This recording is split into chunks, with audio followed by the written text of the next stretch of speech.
Hello, we had a great time at the 2023 Book Expo today. We were down at the Eisenhower Recreation Center, and as many of you know already, this is a military museum, and it was just a great time had by all. We were there from 11 until 4 today and had a nice turnout. A large crowd came out, and of course, Eisenhower is just beautiful as it is, being a military museum. And we had the opportunity to celebrate the many writers within the villages, and it was also for a great cause. So, this was a benefit for Sozo Kids as well. And for those of you who may not be familiar with Sozo Kids, it's SOZO Kids. And this was a benefit for them as well. And so, as we think about not only having an opportunity to share our work as authors and writers in the villages, we're doing it for a good cause as well. So, coming in, I think there were maybe 4 or 5 rooms here today, and we had an opportunity to go through and look ourselves as well, because obviously we had our books, but then we had a chance to celebrate and support each other as authors and writers as well. And this is the first, when as soon as you come in through the door, just walking straight back, this is the first room.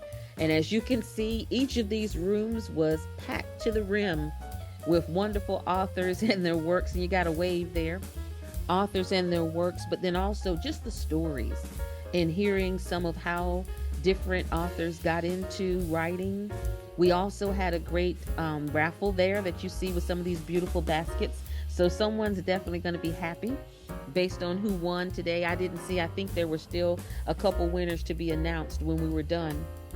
So as you walk through Eisenhower, I just love it. And I know, hey, when you think about my dad and where I am, being a military brat and my dad being a retired combat engineer from the United States Army before he passed. He's now laid to rest in Arlington National Cemetery. So just being in here and looking at some of the different aspects of service, but then also honoring those who served, is very near and dear to my heart.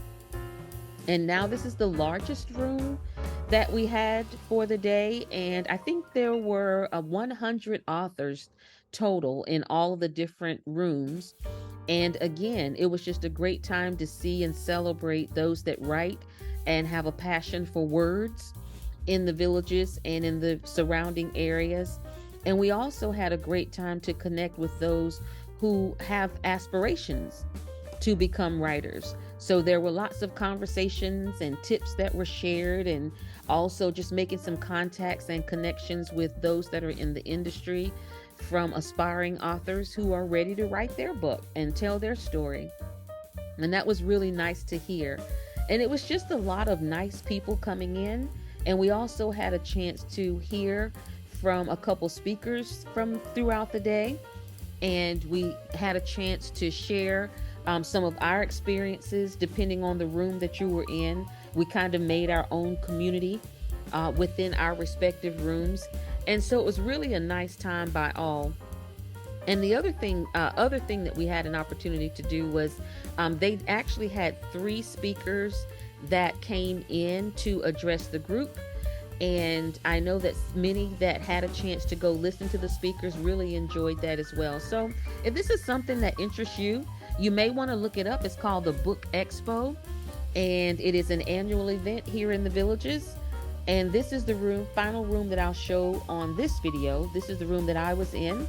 And it's always great to have my daughter and my grandson stop by. They had a chance to come by. They were down in Brownwood today. So they came by, and this is my table here.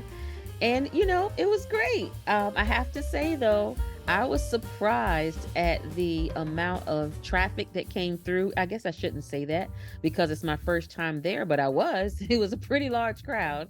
This is the America by Train series. I have a contract with Amtrak, and I write for them. This is Patty, the poofy Pomeranian, a sassy little Pomeranian that loved words that begin with the letter P. Health by Lip Service, the Jade in Israel series, which is for mission trips for missionaries. And there's our Villagers comics. And boy, was that a hit. I couldn't put those out there fast enough. They were selling off as fast as I could put them down. And then Eddie, the friendly golf cart, was another. And I just gave out some flag pins and then instead of chocolate. And that book is for my daughter who's a teacher. And that's the Eddie plushie and golf cart for the kids and grandkids that come down and love taking the rides in the golf cart. And then there's a little simple puzzle for our wee little ones as they're learning some of their hand-eye coordination. And then, of course, the Villagers comic again. Now, Kaylee and the Redwood Fairy Rings is a book that helps kids process loss. So when that time comes and a child has to process losing their grandparents, that's a book for that as well. So lots of fun today and looking forward to next year.